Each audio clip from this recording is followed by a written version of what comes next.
Hello everybody, welcome back. Today as well we have got to another video. In this video I'll show you how you can use and set up a jam session in Spotify. But before that, please do make sure to like our video, subscribe our channel, and yes, without any further delay, let's get started. For that, what you need to do is you need to simply go to Spotify and go to your playlist and start playing a song. Let's say this is the particular song that I'm playing. Then you will find this particular icon beside it. It's like a speaker icon.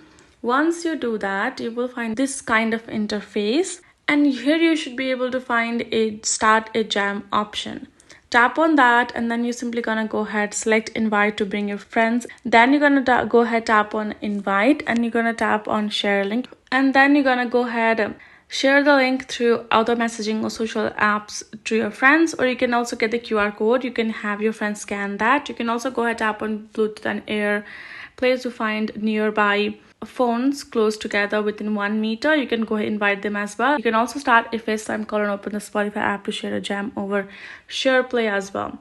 That's what you can do, and that's it. Those are the methods. Hope this video helped. Thank you so much for watching. I'll see you guys in our next video.